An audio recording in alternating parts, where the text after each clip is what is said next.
with the online discussion boards, I put it on them. Now, for me, for AP, seeing them only 2 days a week, it took away precious times, precious moments of us reviewing for the AP test. So I would use something like a Friday, something where everyone was at home, and I would ask them for them to design their own question. So I would say these are the 5 topics from the last unit that are more likely to show up on the AP test. If you have other testing, IB testing, state testing, or heck, even a final exam, you can go through and say, these are the topics that have typically shown up. I want you to dive in and I want you to come up with a good test style question. Not what you would want on the test, but what you think I would write, what you think College Board would write. But here's the thing, you have to have the answer to it.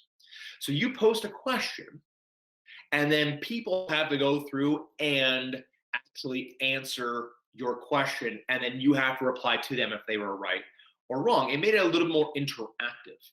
And the good thing about that was with Canvas, they have this thing called Speed Grader, where you can actually click on the student and it shows not only the posts that they made, but also the replies they had given to other people's posts. So you can go through and just click on Johnny. Okay, so did he ask a question? Did he reply to 2 other people? Fantastic.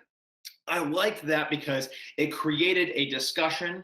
And also what was really funny is that some kids were like, that question was too easy, or why'd you make it so hard? When they came back together, when they were sitting inside the class and they're like, did you try Susie's question? Oh my God, everyone was coming up with a different, then Susie could go through.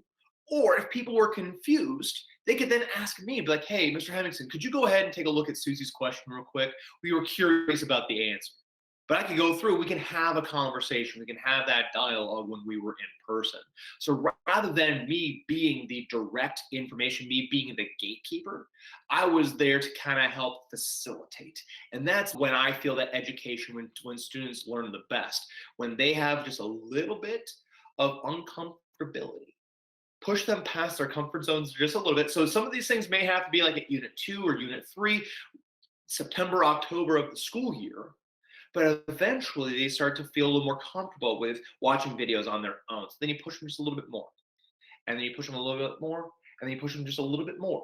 Until eventually you could totally go through and say, hey, these are the 15 topics I need you to cover. In fact, with my Gen Chem students, my sophomores, we came to a point in the school year where I wasn't going to see my classes for 2 full weeks due to state testing. And I told them, okay, here is a unit that you should be able to, it's just straight memorization would have been me just talking at you. These are the 4 learning targets. Here are questions that go along with those 4 learning targets. And here are the assignments. I post them all in Canvas under one module. I called it like state testing unit or something like that. And I had them go through and do the entire unit or that entire section of the unit on their own.